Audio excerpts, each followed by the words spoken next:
Welcome to the Diceshaker podcast. My name is Jordan Brown. I am the host of the Diceshaker podcast. With me, as always, is the man behind the scenes, Tyler Hartley. Thank you, sir. Thank you, Jordan. On today's episode, we are talking Masters. Full Masters recap, going through Rory McIlroy's historic win, what it means to him, what it meant to us, what the Masters mean to us, and what it means to everybody else. We put some guys on notice at the end moving forward. So a fun discussion about a great golf tournament and a great sporting event. I bet my life I'm a Diceshaker. Electric lights on a skyscraper. Okay, so the 2025 Masters are over. Rory McIlroy is a Masters champion, career Grand Slam, monkey off the back. Lot of things to talk about. A lot of ways we can go with this. I think want to start first. I'll just saying a fantastic, not only golf tournament but sporting event. Probably one of the best I've watched in a while. It transcended golf. Like it was, and the Masters does that. The Masters, and that's, I spent a lot of time this week thinking about, like, why is the Masters so important, and why does it matter so much to everyone? Like, it matters to the golf fans, it matters to the golfers. It's the only golf event that the Sunday of the Masters, that penetrates and becomes the biggest topic in the sports world. Maybe you could say like a U.S. Open Sunday, but that's in the summer. It doesn't have like the Masters has like branding around, like people know when it's Masters season. Like they equate it with like Easter. Like it's on that level of like yearly tradition. And so, so everybody watching it, history on the line, obviously. So the context was as good as it gets. You get the Bryce and Rory thing to start, and then just the way the round unfolded. Of just it was dead. Everybody's like, oh, it's a 2-horse race, and then immediately it's not. People are back in the field, and then it's, oh no, Rory's way ahead, and then everybo's back in, and Justin Rose is making a run, and Ludwig's up there for a minute, and then he blows it, and Scotty was dead 3 times, but now he's back, and then the missed putt, and so just that's as good as sports can get. Yeah, no, I like agree. That moment, that evoking that much emotion, and everybody knowing at the time, and we kind of said it going into the round on Sunday, but definitely by the time like Rory hits it into the creek on 13, everybody understands like one way or another this is history. Mm-hmm. This is either Rory wins Grand Slam, what it ended up being, or it is like one of the worst choke jobs in the history of American sports. Especially after you like cold shank as a pro to cold shank an 89-yard shot. Like, that was insane. And we'll get into the Rory round, and there's definitely a bunch of stuff I want to talk about there. But I just think the Masters has one of the highest ceiling, highest floor sporting events. Like, even if the Masters stinks, as it has in the past couple of years where Rahm and Scheffler have kind of run away with it, it still brings so much in terms of just a viewing experience. Like, Nance and Immelman is so good. And CBS crushed that broadcast. And just the way Augusta presents on camera, obviously that's by design. Obviously they go out and they make sure that that's the case. It all just hits so well that regardless of what happens in the tournament, it's going to be a great weekend and a great week. And then to have the tournament we had with the history, with the context, like that is, like I said, I think for me the people have been comparing it to different things. 2019 Masters when Tiger wins, the 2004 Masters when Phil wins. And there's definitely similarities there. I think in terms of as like a monumental sporting event, the thing it reminded me of was LeBron beating the Warriors, coming back from 3-1, winning the championship in Cleveland. Because it's the same sort of, like, everybody was watching. It was the biggest thing going on in sports. Everybody knew at the time that it was going to be historic. And it's the same of it putting a career's worth, really, of storylines and narratives about an all-time great player to bed officially. Mm-hmm. And people don't like LeBron and people don't like Rory moving forward, but going into that series against the Warriors, it was LeBron was, you'd won titles, but not really, because you went to the Heat and did it. And it was Dwayne Wade's team, and you turned your back on Cleveland. You never got it done there. And for him they had lost to Cleveland, or lost to the Warriors the year prior. Mm-hmm. And so for them to go down 3-1 and to come back and win it, right? And it was always, LeBron's not clutch. LeBron doesn't have it when he has to have it.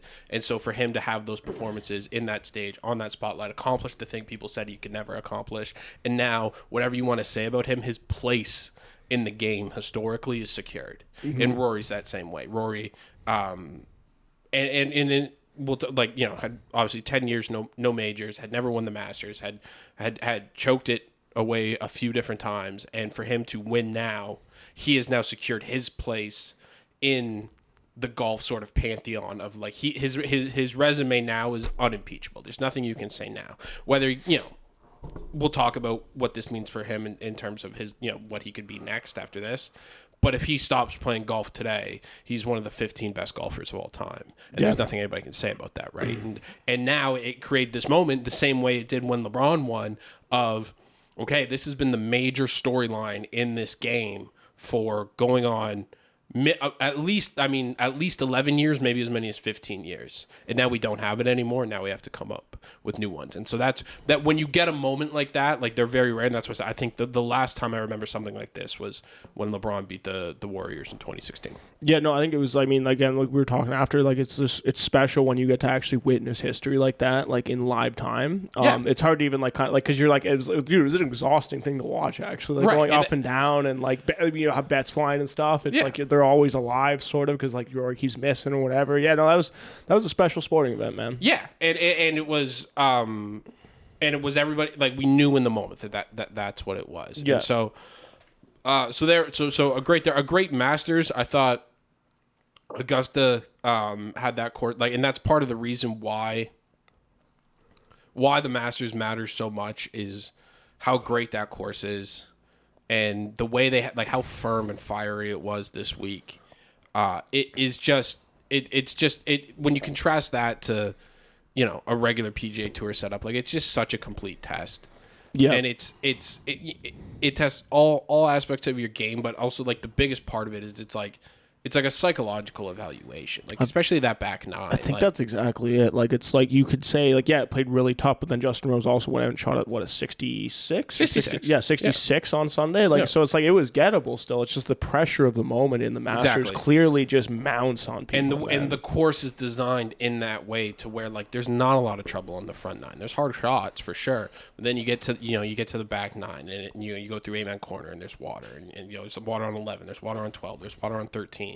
But you can also score on these holes too. Yeah. So it's just when you're thinking about why the Masters is so important, and this is something we talked about throughout the weekend, it's unique in that it's the only major sporting event that exists purely for competition. The only reason the Masters exist is to identify who the best golfer is. Mm-hmm. There isn't a profit incentive behind it. And people say things like, the World Cup, and the World Cup makes a ton of money. And that may be what it started out as in the beginning, was find out who the best soccer nation in the world is. But that's not what it's, now it's like $1 billion event, and there's that behind it. And so it's just the purest, everything about it is from the fact that, like, again, the way the course is set up, the fact that it's so hard to get into, it's the smallest field out of all the majors. The fact that the course itself is so exclusive, and just being able to see it feels like an absolute privilege. To the fact that the spectators there don't have their phones and are finding out what's happening on the course based on the scoreboard, the old wooden scoreboard that's being put up. It's something that you could never, and the way the course is built, you would never build Augusta today because you can't get grandstands and shit in there. You can't get a million corporate sponsors. And that's by design, and that's amazing. And the fact that we have that today it seems like a relic of a time gone by, and it's something I don't think we could ever, like, you could not build that again. You're not going to go back in time. You couldn't start the Masters tomorrow. And I think the U.S. Open and the Open Championship have done really, we'll talk about the PGA, but those two have done really, really, really good things in the past few years to make sure like they are going to the elite venues and they are having tough setups, and to make it feel as much like the number one priority is competition. I do believe that about those, but those are also organizations that have a profit incentive. They don't have the end, like truly Augusta does not ever need to make $1, right? Mm-hmm. Like, and the reason is because the people there, the rich people, they just don't give this money to the club because, again, pure, not to get any money back out of it, but because the idea of Augusta and the Masters is so important to people. And I think we saw that on the broadcast. the way they opened it with that John Legend thing, you guys were clowning on me. I don't care. That was dog, that was corny. That was, no. I mean, you loved no. it though. I mean, it hit you, so that's good. But that's like, but that's what I'm saying. It's like, but it wasn't like what it was showing was like how much this means like to the golfers, and that's ultimately, and I think it's a very interesting contrast with where the world of golf is right now with the live thing and everything, and everybody's just playing for insane amounts of money. Is like nobody cared about the money for the Masters. They play it because it's the Masters and because it's Augusta and because it's hard and because every great player the game's ever produced has won that tournament. And this goes part of the reason why we see Rory collapse on the 18th green is because if you haven't won that tournament, you can't put yourself amongst the greats. Yes, you will not, and so you need that. And so when they're showing, just all the greats and they're all speechless after they won and Tiger's in fucking tears. Like Tiger being in tears. That one kind of caught me a little bit. And so what that means, like that them caring so much is so like you can't, like that's what makes people care about it. That's what makes the fans invested in it, and why it turns into such a great event for us is because we know that they care so much. And so for CBS to just bring John Legend in and have that going, have that montage going of like, no, this is like and you can, whatever, it's a golf tournament, right? It's done, but like to these people, what you are about to watch is the most important thing in their lives. Yeah, and they are going to put it on the line for the next 5 hours, and it's going to be long, and it's going to be slow, and they're going to be alone. And that's what golf is. And that, like, it is a psychological examination, which we saw. And I think we can see that in Rory's round. Like that, like, for him to have played the way he did on Sunday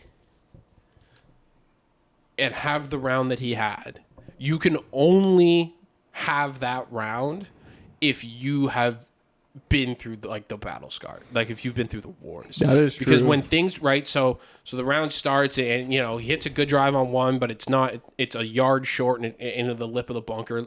I watched him hit every tee ball all week. He'd clear that bunker every time. Mm-hmm. So that makes double, mix the putt up. He was so nervous on those first two holes. If you go back and watch, you can just tell now, obviously, like knowing, like when he goes on two, when he goes to get his putter out of the bag, he drops it missed it, three times, tough. Just super nervous. And he said that after the round, and so I think, but and then he steps up on three and hits that drive, and then he's got that crazy chip up the hill to the green, and he hits an amazing chip. Yep. One shot into the slope, hops once on the green, stops, 4-footer for birdie, makes it, and now he's things are going good. And I think the only way you can overcome that and in that scenario is if you've had your life fall apart before. Yeah, that's exact 100%. He's been there so many times that he knew it wasn't anything new for him. And here's what's really interesting about it. And we saw that throughout the round. So obviously, he gets the shot on 5, which is amazing.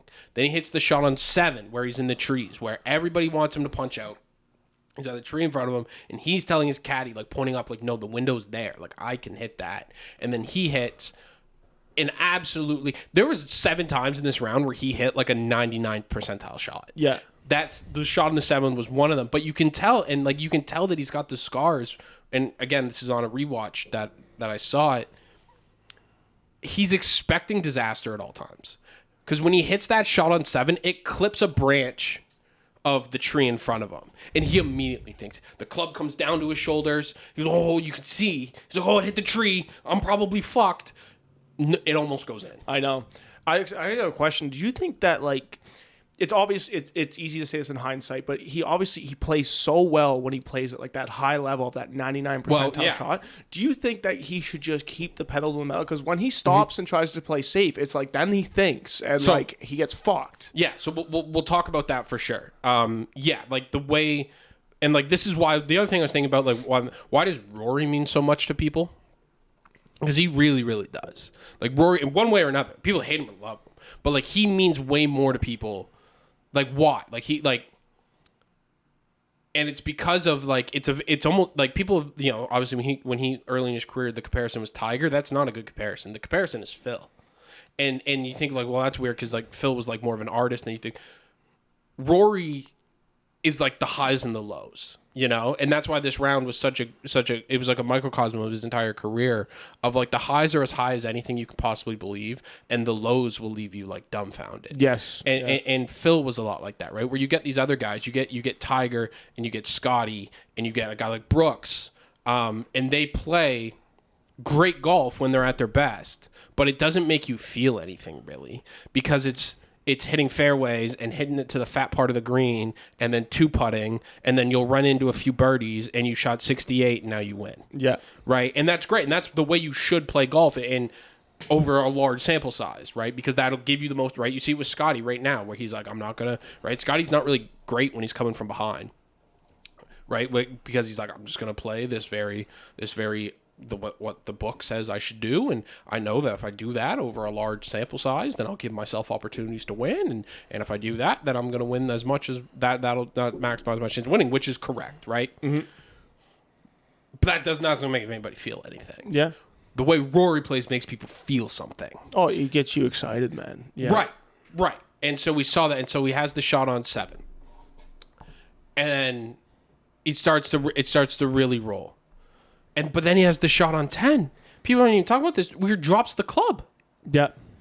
He drops the club, but it was also within like 5 feet. He hits it like 10 feet. Yeah, and 10 feet, yeah. He says afterwards, I could have swore I hit that off the toe. And that's the demons. Yeah. That's him just immediately always prepared for where's the disaster? Where is worst case scenario? Where does my world come crashing down? And so he's like seeing ghosts. He's imagining when it's not there. So I hit the toe. It's you didn't hit the toe. Yeah. But it's just in his head that like, well, I gotta fuck up. I'm gonna fuck up. So Do you think where it's is it? also kind of the relatability of that too? When you see that, right? Like it's a humanizing thing. There's nothing like when you compare him to like people love Tiger Woods, but Tiger's not relatable because Tiger was a cyborg. Yeah. He was not a real person. He won so much and was so good and showed no emotion and never. You always thought he was getting it done. You always thought he was hitting the shot. You always thought Michael Jordan very much this way as well. Where it's like, okay, that's amazing, but like I don't feel like I don't relate. I don't see myself in that. Well, I mean, where people see Rory fuck up and they see themselves in that. Yeah. And they see it's like, oh, like this is like, and so I went last night and I recommend everybody do this. No Laying Up, which is the preeminent golf podcast out in the world. They are the best. They did back in December, maybe January, like an oral history of the last 10 years of Rory's career, kind of going through each and every major and like what happened and why he lost and just kind of rehashing it all. And it really gives you really good context for like who this dude is and like why Sunday was so important to him. And part of what comes up in that is like he says like, yo, I'm just like a 5'9" guy from Northern Ireland. Like he's not like a special athlete. He wasn't raised in a way like Tiger was, where Tiger was told from the time he's 3 years old, like, you are going to be a killer. He's just not that. And for him to just kind of like just have the whole world see him deal with pressure and expectation and failure and all that that's what brings people in close to him. That's what makes people root for him and care about him or go the other way. And not like him because they're like, yo, you're the most talented guy. That's the other thing that was on both sides. Like you have the most talent. So like I don't want to hear from you about how like yo like I don't feel like I deserve this. It's like no, who's the killer, right? And that's why, like, I'll be straight up, I'm not really a Rory guy. Brooks is my guy of this generation because Brooks to me, and we'll talk about who's on notice now, but like not recently, but like when Brooks is at his best, he's the killer. He doesn't give a fuck. He doesn't want to be anybody's friend. Doesn't need anybody to like him. Doesn't care if you cheer him for him, boo him for him, whatever. He's gonna hit the shot to 3 feet, and you're gonna deal with it. And that's the type that some people don't like that. Some people do, but that's what I'm saying. Is like Rory makes you feel something. Yeah. And I think that's ultimately the point of watching sports. Is you want to feel something, man. And that's what I think the Masters gave us on Sunday was we knew no matter which way this went, we were gonna feel something, man. We're and I think that moment that you get on the 18th there is like I don't know when we'll get a moment like that in golf again. It's going to be tough because, again, the stakes of what it was for him winning a Grand Slam, but getting the monkey off his back. The Grand Slam thing is like, it feels kind of a little bit like what Michael Jordan, like before Michael Jordan came along, nobody used like finals wins as like the barometer for who the best player was, right? Like before Michael Jordan, everybody thought Kareem was the best player, but it was mostly because of like the points record. Mm-hmm. And then Nike and Michael Jordan decided, no, it's actually the fact that he never loses, and then finals became a thing. And so I see this a little bit with the Rory thing of like, nobody really mentioned the thing for measuring golfers was always total number of majors, right? That's how we did it. Nobody really ever mentioned the Grand Slam. Now it became obviously a thing for Rory because he had a chance to do it, and the way to do it was going to have to be to win the Masters, which makes it even more important. And so now I just see this thing of like, okay, so are we now for the next generation of golfers going to use like the thing you're actually trying to achieve is the Grand Slam? Like if somebody comes along, like if Scotty's won 2 Masters, right? And again, we're going to put a bunch of guys on notice here at the end of what I want to see moving forward.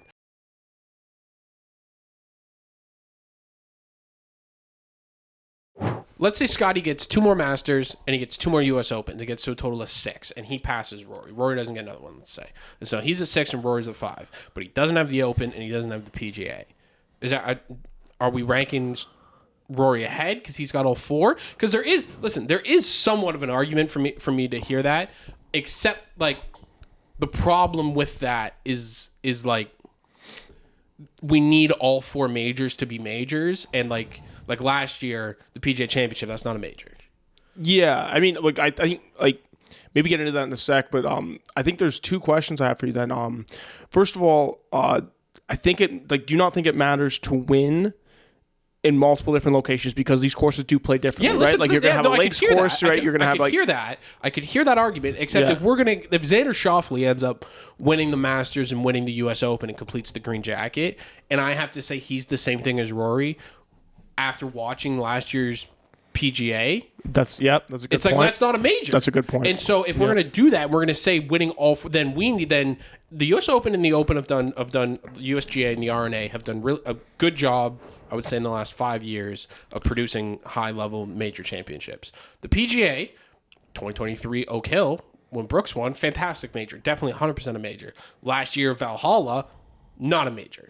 Barely a PGA Tour. Yeah, no, I do remember you taking heat for that. Setting heat on that one. Minus 20, terrible course, terrible setup, like just not a major. And they're going to Quail Hollow here in a month, and so like I'm going to need some more information on what we're doing in terms of like course setup and conditions before I'm just going to go ahead and say that we have a major next month. Sure.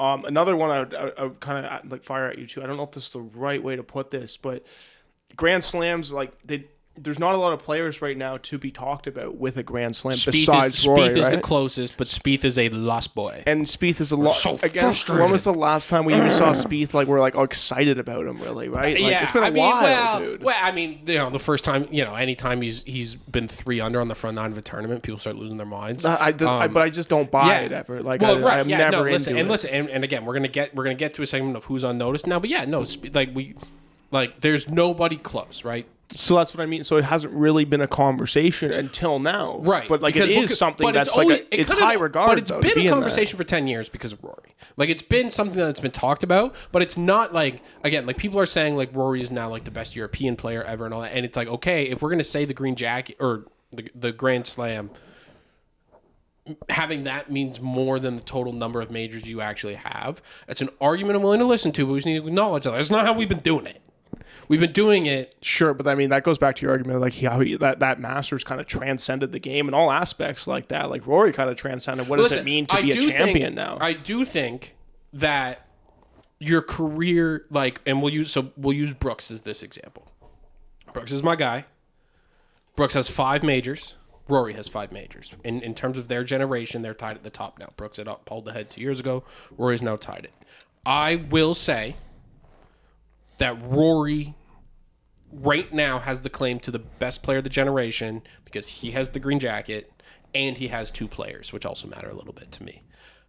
Brooks does not. Brooks has 3 PGAs and 2 U.S. Opens. Mm-hmm. Now, but the other thing I would say, first to that, I would just point out that we're giving Rory a lot of credit for things he did in 2011 through 2014.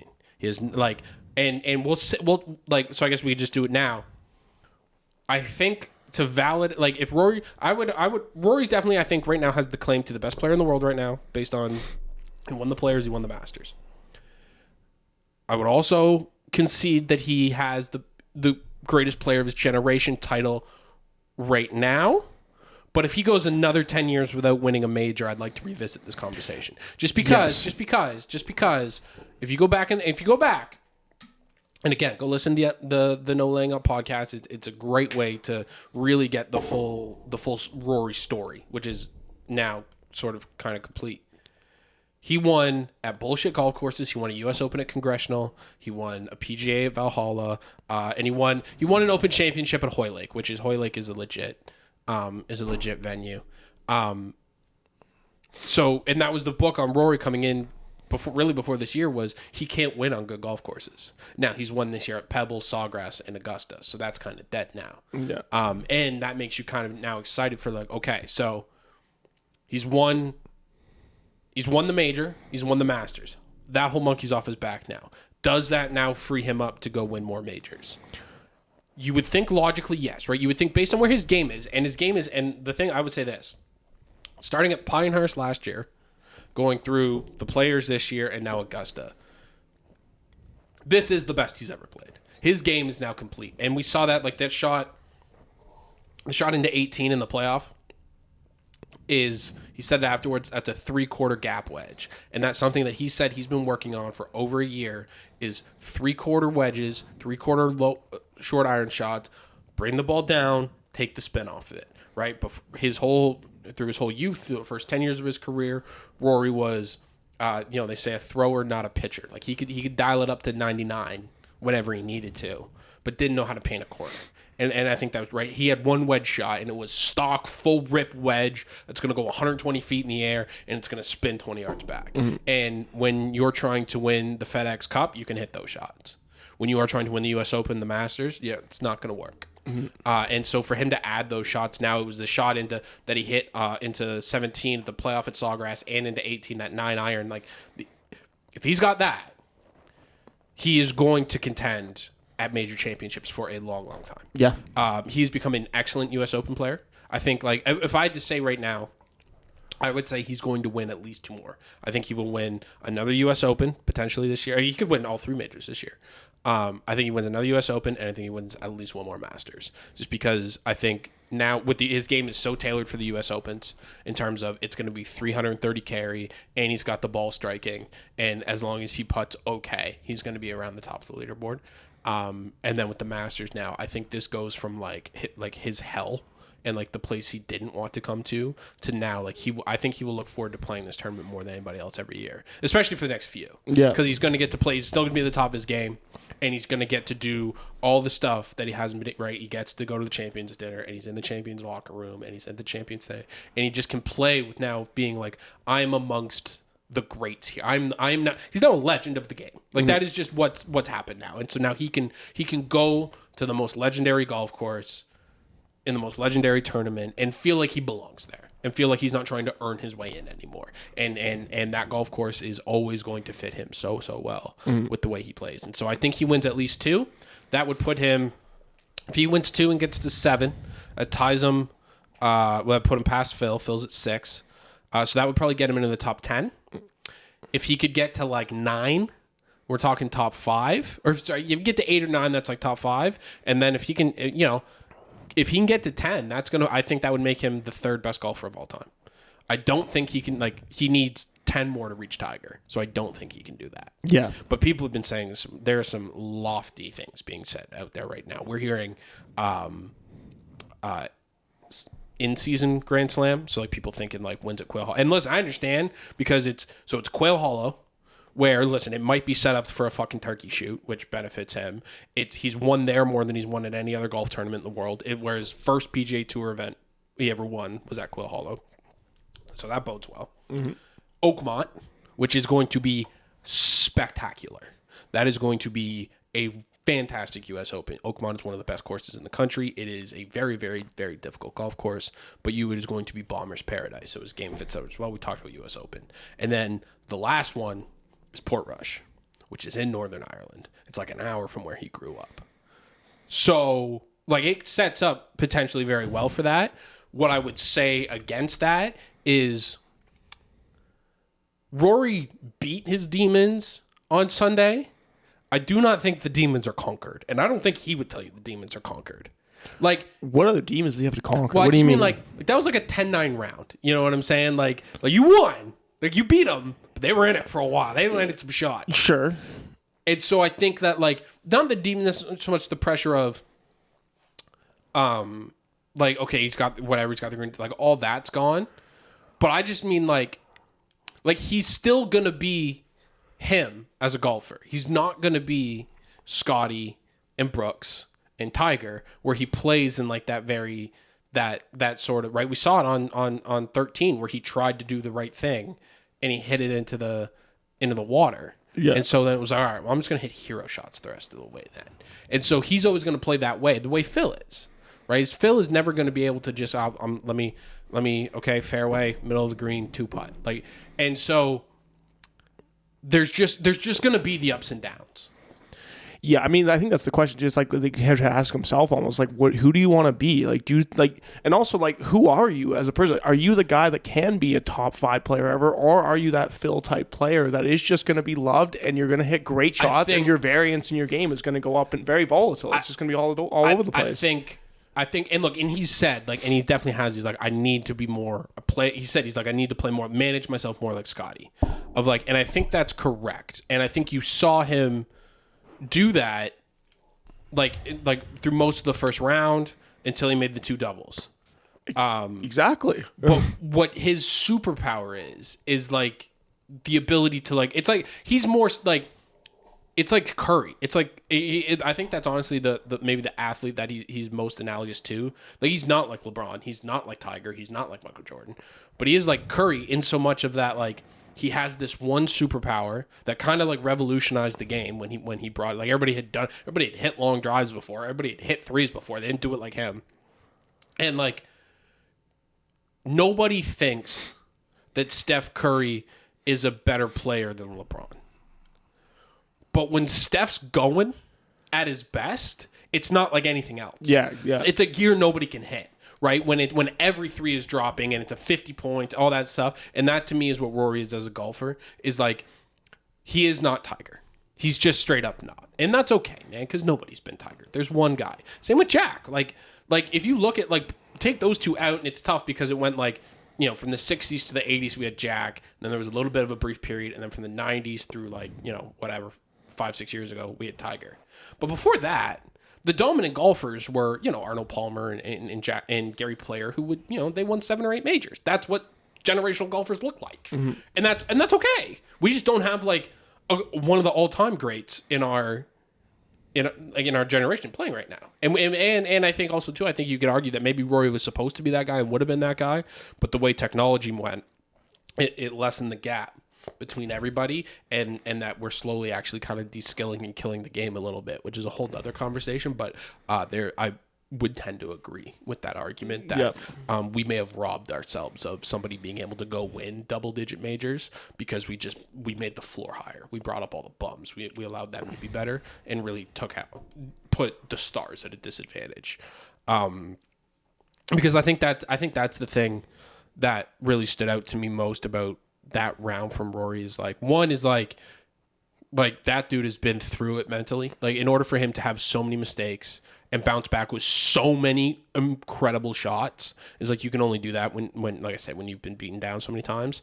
And then just like the insane talent level that he has. Like, he is, no question about it, the most talented golfer of his generation. Yeah, no, I think it was the shot on 15 where he hooked it around the tree. That's 15. Like, one of the best shots. That's literally, like, I mean, not to hyperbolize too much, that might be the best shot I've ever witnessed watching live. Right. Like, that was crazy. Right. And it's 100% up there, for sure. Like, I know Tiger hit that crazy 180 wedge out of the rough the one time. Like, it's the one out of the bunker, it's up there with those shots. Phil out of the pine straws. Yeah. Like, this shit's crazy. It's a shot you'll see for the next 50 years. Yeah. Right, we're going to do, so this was like the 50th anniversary of Jack's win in 1975. 50 years from now, in 2075, they're going to do the 50th anniversary of this. Absolutely. And there's probably, you know, there'll be some plaque out there near that tree or whatever.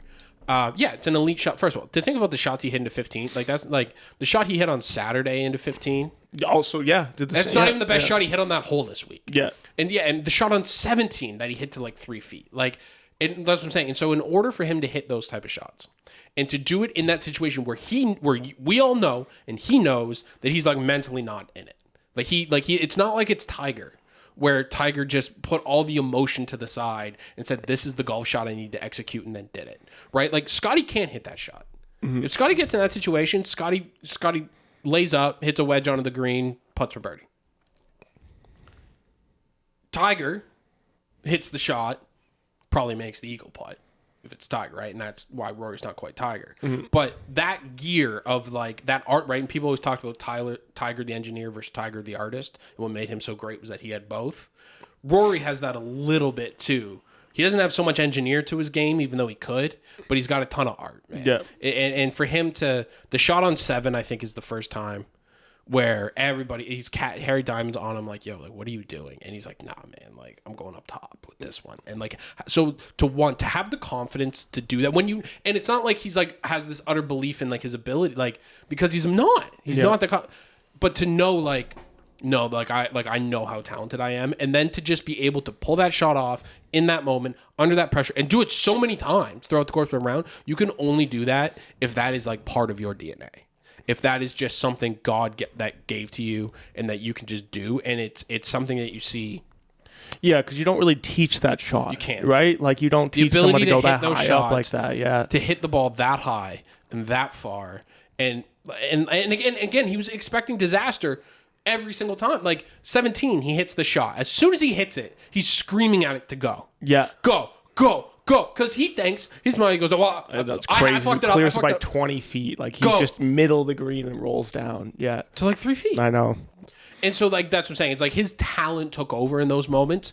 And so I think it just needs to be acknowledged that, like, he is on a different level. And again, when you go back, I did some reading on his childhood yesterday, and then obviously went through the NLU podcast. That is the theme over and over again, is like just the immense level of ability that this guy has. Like, when he was coming up in Northern Ireland, I was reading this today, word literally spread and I think there's another reason why people love him is like he's not like Justin Thomas, who was like raised at a country club and his dad was like a golf pro, and like, you know, like this guy's like, he's from like a farm in Northern Ireland. Like, his dad worked at a bar, like, and like word of mouth just spread around of like this golden child in Northern Ireland who was 7 years old and was a scratch. And it just spread. People were like, yo, it's not real. This is a lie. And people would go to his golf club in Hollywood, North Ireland to like see him. They're like, yo, we heard about the kid. And they're like, yeah, he's on the range. Go check it out. And he'd just be out there hitting 250-yard golf shots when he's 12 years old. Mm-hmm. So that level of ability is fantastic. And like something that needs to be appreciated. But it's also like, I think it also too tells you a lot about who he is as a person, because it's like he talked about how after somebody asked him if you could go back, and this is in the press conference after he won, if you go back to 2011 where he absolutely gacked it. I went back and watched that round yesterday too. Man, the shot on 10 is, he hits the ball so far left on 10. It's so funny. He hits it so far left on 10, just way left. And he says to his caddy, is there out of bounds over there? And Nick Faldo's still doing the call, and he just... What? Bro, he hits his second shot from a spot I've never seen on 10. There's like cabins up there where like fucking like people like stay, I guess. Members stay when they're there. I don't know, I've never fucking seen these cabins. Yeah. He's chipping down from these cabins back into the fairway. I'm like, yo, I've never seen somebody up there. Jeez, yeah, so he makes sure anyway. And so they ask him, go back and what would you say to that? And he goes, I don't know what I would say to him. But I just know that would be a kid who didn't understand how he got there, didn't understand how he got in this situation, and didn't understand how he had so much success, and didn't understand why he collapsed. And like that to me makes a ton of sense, because it's like he just has this, like, again, the thing he talks about is like, yo, I'm just like this kid from Northern Ireland, like I'm not like some prodigy. But it's like he's always just had this immense ability, and it must have been so hard for him to explain to people as a kid, as a young, like, how are you doing this? He's like, I don't know. Yeah, exactly. Yeah. He's like, I just hit it and it goes super far, dude. Like, yeah. And they're like, yo, like everybody, like you're the Messiah. like you're the chosen one, and he's like, yo, for real, like I just hit golf balls. That is like bang on, just like his demeanor, man. When he hits like bad shots, like he stops walking happy, like he really has no self belief. It seems right? Because it's like again, we talk about it's like having a superpower. He's like it's like there's no like when you get somebody like Brooks, right? I keep comparing Brooks, but I think they're really good contrast. Brooks is not like he's obviously very very talented, obviously, but he's not like.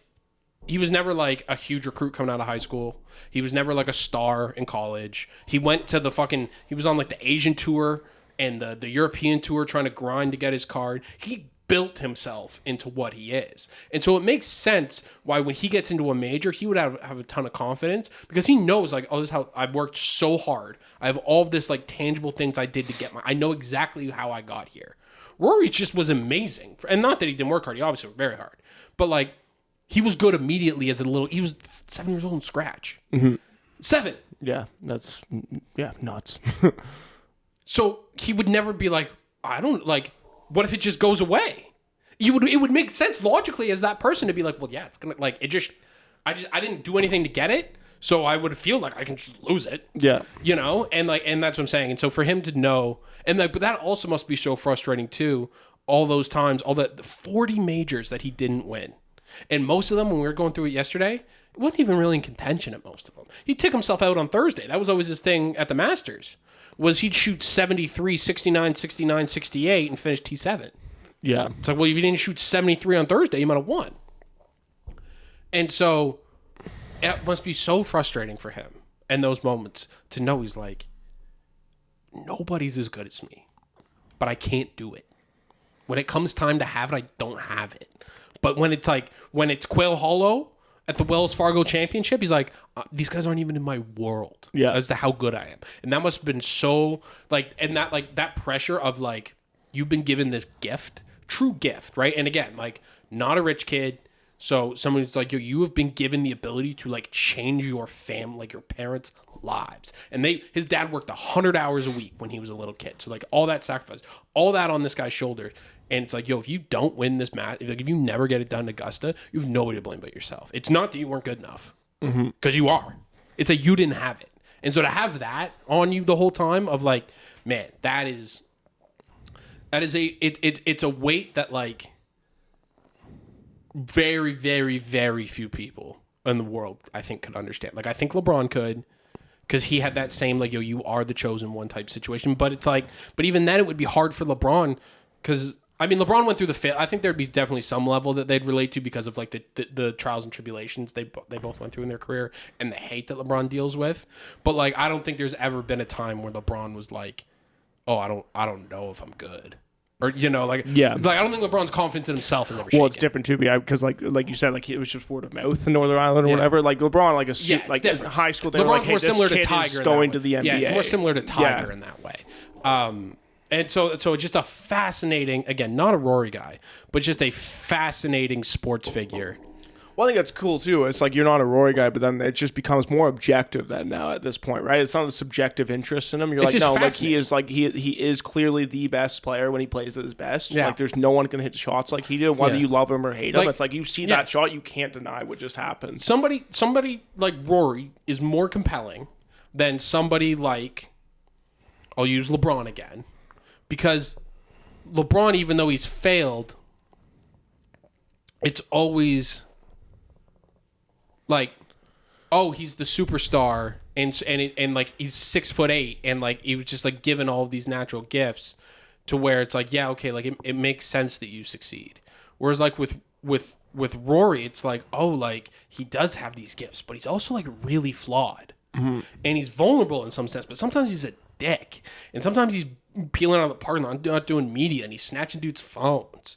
But then other times he's like, and it's like, you know, it's like, you know, the PGA and the live stuff, and it's like, oh, you're so like self-interested and so like worried about like what, well, I'm the face of the PGA Tour, so I care about that, and this live thing's an affront to me. But then it's like, but he's so very clearly the one that wanted to win the Masters because of what it meant to golf, and he cares about the history. Like, I don't think Scotty Scheffler gives a fuck where he ends up being ranked amongst the greats. Yeah, dude. I think with Scotty put the jacket on it and immediately walked out. Well, too. we're gonna get there. We're gonna get there. We're gonna get there. We're gonna talk about all the other guys and what this means for them. Okay. But I just think I don't think Scotty is sitting there being like, I need to win the Grand Slam so that my name is mentioned amongst the greats, or else my career's not complete. Like, I think Scotty would have a much more sense of, we're gonna show up, we're gonna play some golf, and I'm gonna have some fun out there. Yeah. And whatever's gonna happen is gonna happen. Which is like the golf mentality to go into. Sure, that doesn't make you feel anything. No, it makes you. That's not a guy I want to root for, and I think that's where it comes down to with Rory. Is that's what makes people want to root for him. All right.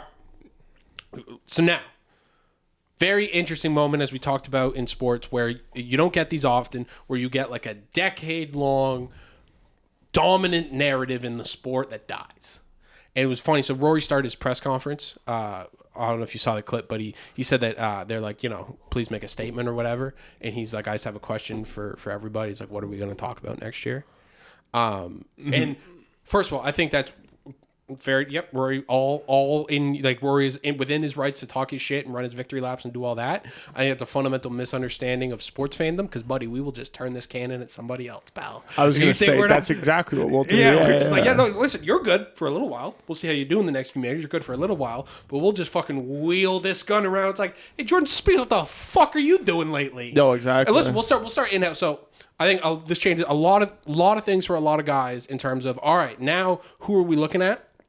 We already talked about Brooks. I think Brooks is the number one guy because Brooks is the one who's tied. You were tied. You just got tied again. And Brooks' whole steez, his whole thing, the whole reason I like him is he's like, I'm ultimate winner, dude. When it's a big moment in a big spot, I show up and I have no feelings. And like the way the shot that I fell in love with Brooks on, and this was the last major he won, so funny that it took that long. But the 16th hole at Oak Hill when he's playing Vic Hovland, he's up by a shot on Hovland. Hovland hits it into a bunker. Koepka hits it into the fairway. Hovland tries to go for the green from the bunker, smashes it into the lip, embeds it, has to take a drop, takes like 10, 15 minutes to do the whole thing, ends up hitting it onto the green. Within 10 seconds of Hovland hitting his shot, Brooks steps up and stuffs it to 3 feet. Yeah. It's like, we are done here. This is over. And I'm like, that's a killer. Mm-hmm. That's a absolute sociopathic, no regard for human life killer. That's the type of guy I want to cheer for. He hasn't shown up in a major since that day. Yeah, no, it's been so long since. Gonna need to see it, Brooksy. Gonna need to see it. And again, love you to death. Gonna need to see it. Yeah. While we're on that side of the divide, let's go to his live battle. John Rahm, where you at, brother? John Rahm teed off at fucking 9:30 in the morning on Sunday. How'd that feel? Again, and he had the Rory tournament. He shot 75 on Thursday, took himself right out of it. Was under par the rest of the time. Hasn't done shit since he left for live. And probably, I don't know, he says he doesn't regret it. There's rumors that he does. There's also rumors Brooks is coming back. We'll see. I think if you gave John Rahm the truth serum, it'd be like, your family pressured you into taking that money, and you took it, and it hasn't sat right with you since, and you know that, like, he is supposed to be that third dude. If we're talking about, and maybe fourth, because I like to keep Brooks up there, because again, people forget 5 majors. But like where it's like Scotty and Rory at the top, Rahm was supposed to be in there. He was supposed to be that dude too. He beat them at the 2023 Masters. He's got 2 majors. We need to see something from John Rahm moving forward. I like on notice officially of like gonna need to see it. Jordan Spieth, another one. Yeah, Spieth. I mean, do you think Spieth almost like? It's not the exact same at all. He's not like Rory, but he kind of has a similar sort of trajectory where he started off very hot and just disappeared. Dude. The difference is, I think, with Spieth is, yes, because Spieth showed up and had super duper crazy success and was sort of seen as like, it's funny. That No Leg Up podcast, sometimes they call Rory was John the Baptist. Because John the Baptist in the Bible was the guy that they thought was the child of God, but he was actually one who was going to tell people about the child of God, who was Jesus. And so they called Rory, because Rory was the kid before the kid. Yes, yeah, right. Yeah. But yeah, so Spieth had a lot of the same stuff. Showed up very early, won a lot, won very quickly, and then hasn't won since. I would say the difference between Rory and Spieth is Rory has the superpower, and Spieth doesn't. The game changed on Spieth. Spieth's big thing was like he was putting the lights out too when he's winning these two. Right? His whole short game was great. And he can get up and down from anywhere, and there's a lot of Phil comparisons that way. Yeah. The problem is, and again, you guys want to talk equipment, you want to blame people. I'm all for that because I think it's true. The game changed in a way that he couldn't adapt to.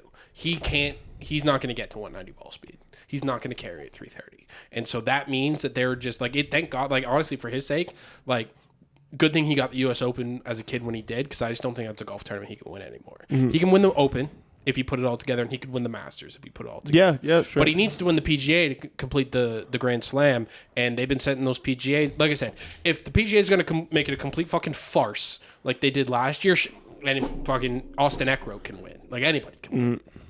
And then that's where we're gonna have a real problem, because if Spieth wins one like that, and we're like, oh, Grand Slam, it's like I'm just saying right now, getting it out there in the world, the Diceshaker podcast will not be recognizing that as a Grand Slam. We do not. I don't recognize. Not even an asterisk. Just not a Grand Slam. Ask me how many majors Xander Schauffele has. Yeah. Ask me. How many? One. Yeah, no, he has one because he won the Open last year. Legit. And listen, I'm fair. Last year, legit Open Championship. Great golf course. Valhalla minus 22. Nope. Minus 22 with a lot of mistakes down the stretch too. I remember watching. Sorry. We will not be accepting that as a major at this time. Please reapply next year. And so if we get a great setup at Quail and they make it hard and they're firm and fast and they get it going, like they did at Oak Hill, more than willing to accept that as a major. Can't sit here and tell you it's going to be a major right now though. And so all judgments are out on that. And I think Spieth's problem is if the PGA set it up in a way where I recognized it as a major, that means they're not going to set it up like the Masters because they can't go to golf courses like that. It means they're going to set it up like the US Open, and I just don't think that's a setup that Spieth can win on because he doesn't have the ball speed. Yeah. And so that's a tough situation. I think if we're talking about who's on notice for like to look at the guys who's like, all right, you need to be thinking about the Grand Slam, Scotty's number one. Because he's got the two Masters, doesn't have Dick Elts. Didn't show up at Pinehurst last year. Of course, that was supposed to be suited for him. Has never really played well. I mean, he's top 10 at the Open Championships before. And PGA last year, he probably wins if he doesn't go to jail. Yes. Yeah, so, that was a tough one. Yeah. So, but now I think moving forward, and listen, I would love that. I think like what would make Scotty very interesting, like Scotty to me as a character has been very boring. He's not good to be the face of golf for you. Well, it's just he just has no personality. No. Yeah, the way he plays is not like when Tiger played. Sure, he didn't have much personality, like a press conference stuff, but on the course, like he would get fired up, right? And assassin, and he had emotion though too. Like Scheffler is just boring on all aspects. Well, and if Scotty's going to be boring and rip off double-digit majors, he can be the face of golf. Sure, right. Sure. That's what ultimately. You're right. Yeah. You can't win only two majors and then also be boring. Only win the same major. And so if this fires right, Scott, people were playing the club of he. Put the green jacket on Rory and Butler cabin and got the fuck out of there. And so if that's going to light a fire under this guy, and he's going to be like, hold on, wait a minute. You guys think this guy's better than me? Like, no, it's like I put a fucking wine glass through my hand, and this guy fell ass backwards into like, there is no world where Scotty hits that chip on 13 onto the green. Or into the creek. Yes. No, like that just would never happen. Yeah. That wouldn't. Now, also, you could say like, Scotty can't come from behind because Scotty won't give himself the chance at the hero shots, and maybe that's something he has to add to his game, and maybe he will. The way Rory has had to add more of that orderly stuff to his game and hit those 3/4 wedge shots. So, but yeah, I would love to see this light a fire near Scotty, and then Scotty come out at the PGA and just start cutting people's throats. That would be fantastic. Yep. I think that's ultimately what, as golf fans, right? There's nobody if Rory does go wins at Quail and then maybe wins at Oakmont again or something like that, and it's like, okay, now we are firmly staring down double-digit majors, and we could get behind the being top 3 golfers of all time. If we're not going to get that, then what would be the most compelling is if we got the Scotties and the John Rahms and the Brooks, and we ended up. And they started, everybody's kind of racing to get to 6 or 7 or whatever it is. And we ended up with, the Arnold Palmer, Tom Watson, Gary Player era generation of there's going to be instead of one guy with 18, there's going to be 3 guys with 7 or 8. And then, we can debate and argue about who we like amongst that group, who's the best amongst that group. Yeah. I think that would be interesting for golf fans as well. But that means now the onus is no longer on, right? If we're rooting for greatness and we want to see history and we want the best players to be the best players, For the last decade, the onus has been on Rory because he's obviously the most talented and was not winning. For at least now, Rory's good because he just won the Masters. He just won the Players as well. I don't think we should discount that. Mm-hmm. And so now, we need to, Rory can only go up from here for the next little while, right? If he doesn't show up in the next 3 majors, we can't downgrade him at all. But we could then go back to he's not going to win 10 now.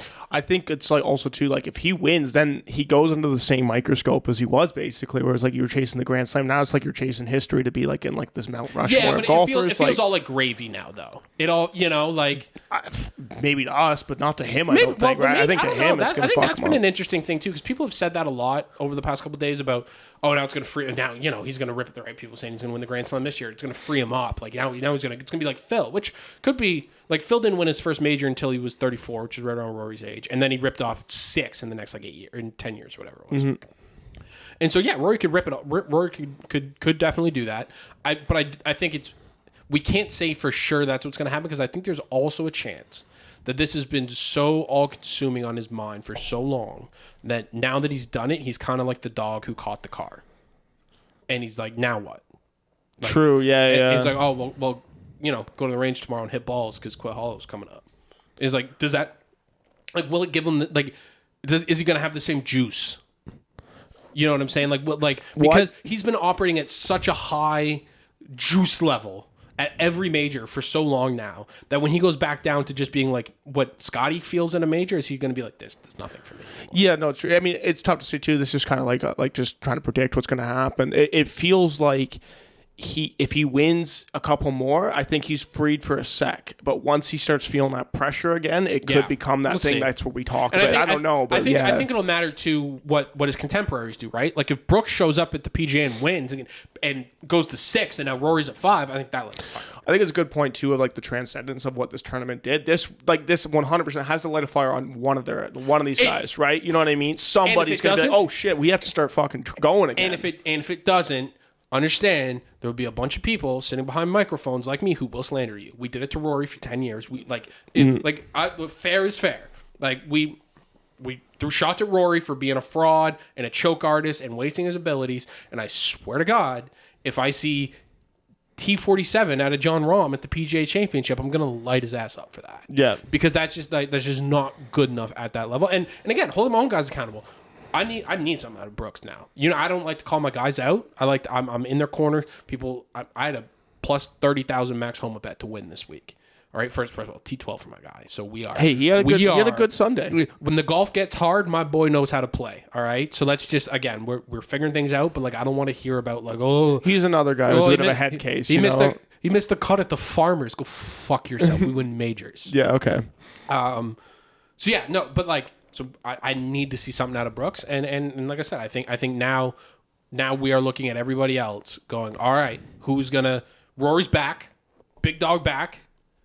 He's walking around. He's like, I'm right. All this Rory suckfest for the next couple of weeks. Or look how talented he is, and oh my God, he's the chosen one. All that. It's like, what do you want to do about that, right? It's you seen the Michael Irvin clip where he's yelling at the Cowboys like, "What are you prepared to do about it?" Yeah. That's why I'm looking at Scotty right now. It's like they say he's better than you, Scotty. They say you can't win past April, Scotty. What are you prepared to do about it? Yep. And so I think, listen, the PGA, I need to know more about conditioning and about setup before. If that is a real major, then all these guys are on notice for that. If not, then we're looking at Oakmont in June, which will be a fantastic golf tournament, a fantastic U.S. Open, a fantastic test. And we are looking at the Brysons and the Brooks and the Scotties and the John Rahms and the Rory. Rory should play well at that tournament. And now all of the focus is on them. There's a new. It's not a new. It's like, the King is back. The King is back. King is back. Way to put, yes, King's back. Yeah. We've been, Game of Thrones for a little while, where it's like, oh, the King's dead. That guy, we overthrew that guy. We had a lot of interns in there, right? A lot of guys just taking place. Well, a lot of whispers. A lot of whispers too. The old King's got a lot of supporters. If he were to come back, I think people really be down for that. but then other guys are just like, yo, he's not coming back. He's dead. They're like, did you see the body? It's like, no, we didn't see the body, but the guy's dead. Yeah. He shot 80. He's dead. And then all of a sudden now it's like King back. Yep. And it's like now all right. And so pick up swords, boys.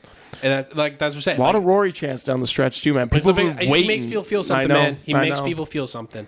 And like I said, I think it's more close to Phil than because like Phil guy, it's tough, the way Phil ended up, but like Phil guys are Phil guys, and he makes you feel something. And listen, all those people who are chanting his name were terrified that entire round. Yeah. When he makes the double on 1, and he makes the double on 13, and he misses the putt on 18. That's the other thing. We're not talking about that. He missed the putt on 18 to win, and it had to do it again in the playoffs. Oh, dude, like you could go down the list of the times that he tried to lose Dumped that tournament. Dumped in the bunker on 18.